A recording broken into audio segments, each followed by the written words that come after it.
whether a worker is a low quality or high quality worker.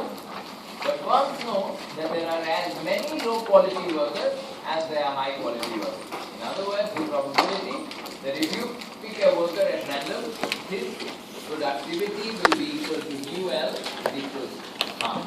It is the same as the probability that his productivity will be equal to half.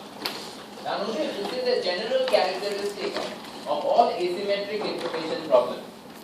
So the insurance company will not know whether you are risky or safe, but he will have a probability distribution to the extent he can tell what is the probability that you are risky or safe.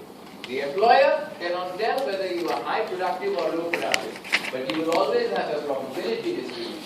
This is the probability that you are high risk, this is the probability that you are low risk. Same for used cars, right? The buyer of a second-hand car will not know for any particular car whether it is a plum or a lemon, but he will have a probability distribution. How many about the proportion of plums and lemons in society? Okay, so even though you are not sure about the quality of one particular car, you know the general probability distribution of cars. All right, now first question. How much are the workers paid assuming the labor market is competitive? You will see that later. Labor market is competitive means we are simply talking in terms of worker being paid their productivity. Okay? If the labor market is competitive, it means workers are paid their productivity. That's what. Okay? And you will see that when we do labor market data. Alright. If the labor market is competitive, I have to pay the worker their productivity. If I knew whether you are high quality or low quality, I would have no problem. I would have paid the low quality guy this and the high quality guy this. Exactly equal to his productivity. But now I don't know. Therefore, the wage standard, when I don't know, I have to pay the same standard wage to both guys, and that standard wage will have to be the expected productivity. What is the expected productivity? It is half likely that you are low productive, in which case I will pay you this much. It is half likely that you are highly productive, in which case I will pay you this much. And this will give you 125. Okay? Now, my question. Is this the equilibrium wage in the market? Is this the equilibrium wage in the market? If the labor market is competitive, this is the standard wage. But is this the equilibrium wage in the market? Always, under all conditions? And the answer is no. This wage is determined under the assumption that both high quality and low quality workers are there in the market. But if, notice, this is less than 150,000. If high quality workers are not prepared to work for less than their productivity, then this cannot be the equilibrium wage. Then the employer's belief that both groups of individuals are in the market is wrong. It's wrong. So if these guys, the highly productive guys, are not willing to work for anything lower than 150,000, then this cannot be the equilibrium. Cannot. In such cases, the equilibrium wage in the market, the employers will know the only guys who will work for any wage that is less than 150,000 will work. In that case, this will be the equilibrium. This, on the other hand, will be the equilibrium wage if the employers believe that both guys will be prepared to work at this wage, it justifies.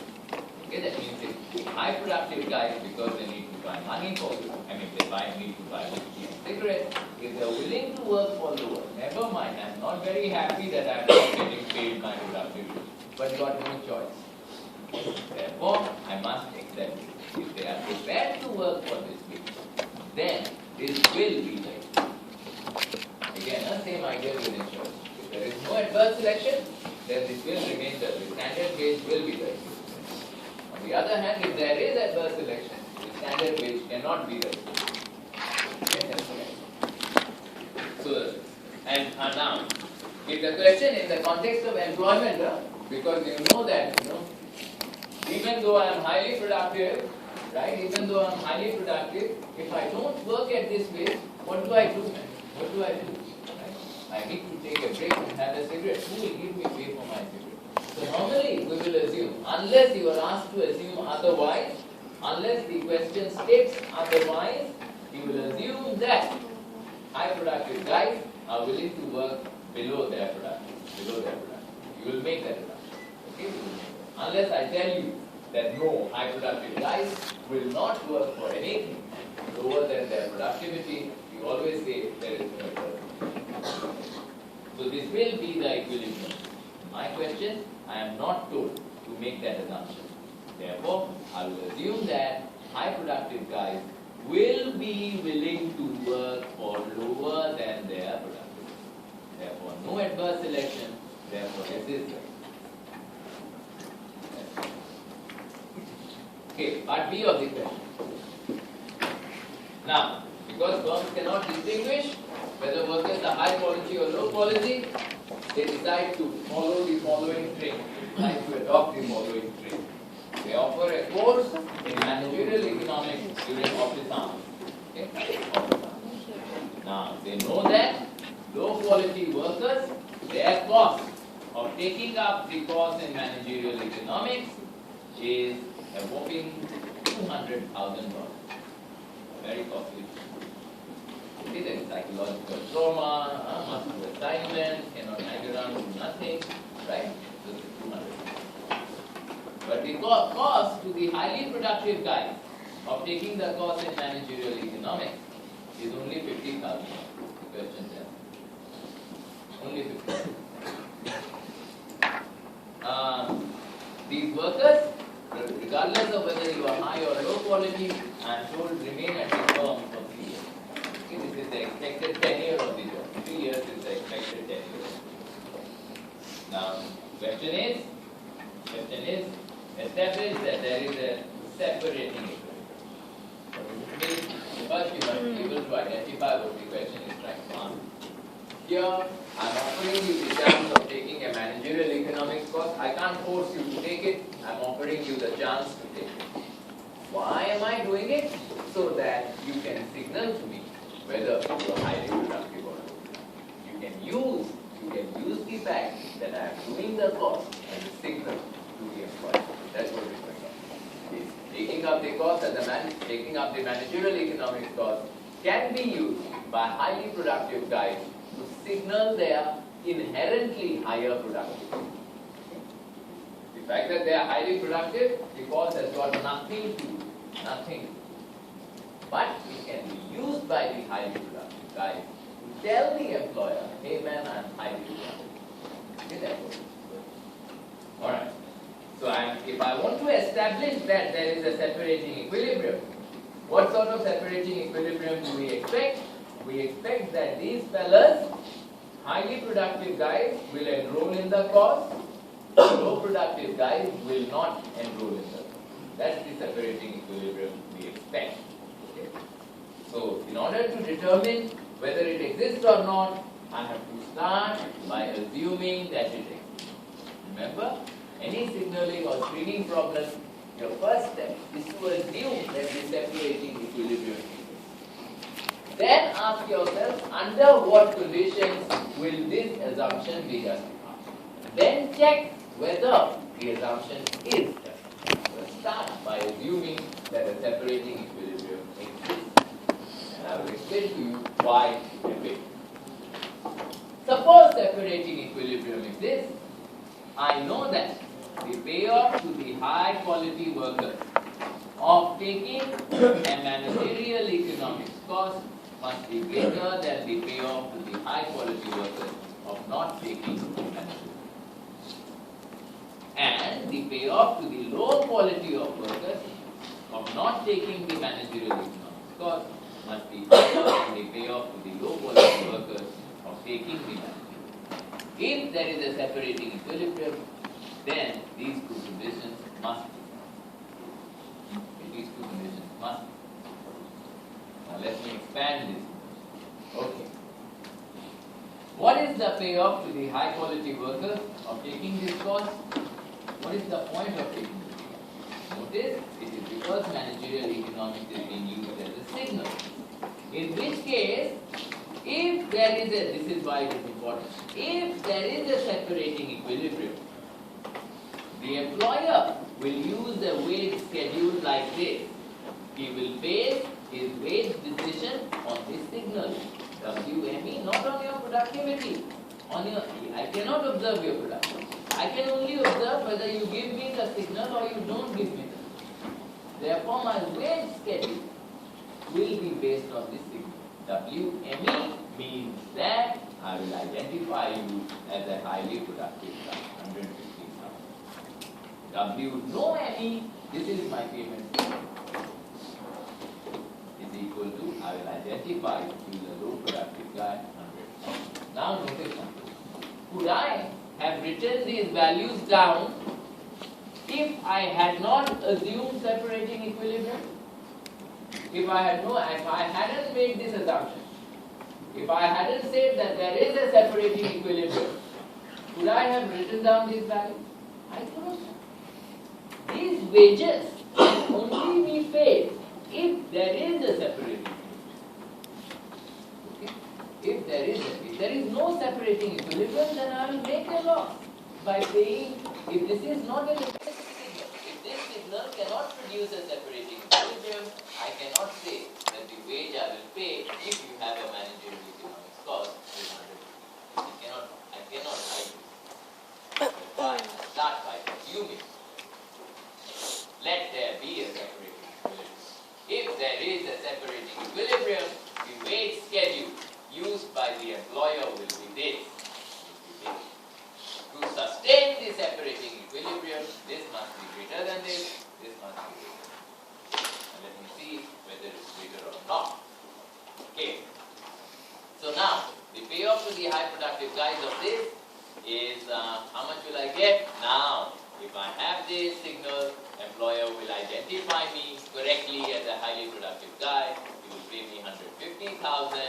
I work for him for 3 years. Minus the cost to. This is my cost. 50. How much do I get here? This is 400. This must be greater than the payoff to me of not enrolling in the course.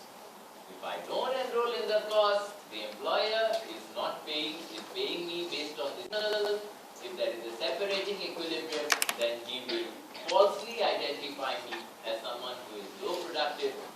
He will pay me 100,000. I'll get 3 times 100,000. 100,000 for 3 years. And that is just 300,000. Good. Satisfied. This equation is satisfied. Turns out that my payoff of doing a managerial economics course is greater than my payoff of not doing it. If I am highly productive. The other way around, if I am a low productive guy, if I am not doing a managerial economics course, under the separating equilibrium, the employer will correctly identify me as low productive, pay me 100,000. I am working for 3 years, therefore 300,000. No cost. Not doing managerial economics, I don't have any cost. Let's see what happens if I do managerial. The employer will now falsely identify me as highly productive, pay me 150,000 in 3 years, that will be 450,000. My cost is 200,000. Productive guy cost is 200. Therefore, I'll get 250. That is fine. This fella is greater than 200. Now, let us assume there is a separating equilibrium. Under the separating equilibrium, this is the wage schedule. For this to be sustained, this must be greater than this. Is it? Yes, it is. For this to be sustained, this must be greater than this. Is it? Yes, it is. Therefore, there is a separation. Follow the logic of it. Therefore, there is a separation. Okay? Therefore, what will be the wages? The question asks you for what will be the equilibrium wages. The equilibrium wages now must be determined in terms of the signal. If there is a separating equilibrium, we should say this. W star ME is equal to 150,000. These are the equilibriums. W star no ME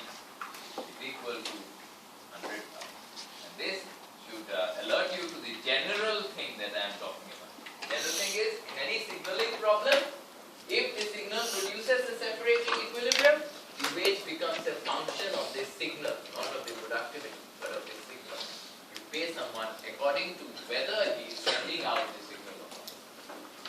Okay? Alright. Now, the next part of the question. Are the high quality workers better off or worse off? By how much? Okay. Now, the high quality workers, how much are they getting? They are getting 450,000. But minus the cost, which is 50,000. This is how much the high quality workers are getting now. That is 400. Previously, low quality workers, they are not doing managerial economics, they are just getting 300,000. This is low quality workers, this is high quality. This is when managerial economics is being used as a signal. Notice, when there was no signaling possible, everyone was receiving 125,000. This is the no signaling way, 125,000. Therefore, both good quality and bad quality workers were getting 375,000. Both. Okay, they were getting the standard rate. Without signaling, both of them were getting 375,000. Now, are bad quality guys worse off? Of course they are. Previously, they would have made 375,000 by free riding on the good quality guys. Now they only get 300,000. They are worse off by 75,000. Are the good quality guys better off? Yes, they are, of course. Now they are better off by 25,000. Previously, they would have made this much, 4 checks. Now they made this much, 400. They're worse off, and they're better off by 25,000. Now, what about society? Better off or worse off? Bad quality guys are worse off by 75,000. Good quality guys are better off by 25,000. There are equal numbers of good guys and bad guys. What happens to society? Better off or worse off? Worse off. Worse off. Worse off. Just add up the bad quality guys pay off and the good quality guys pay off. Minus 75,000 plus 25,000 equals to minus 50,000. Worse. Society is worse. And it shouldn't come as a surprise to you. Society is worse off by the exact amount that high quality guys spend on acquiring that signal, 50,000. The cost to them of sending that signal is 50,000. Okay? So the social resources, that is how many social resources are spent on acquiring it. Same. Okay, last question before we take a break.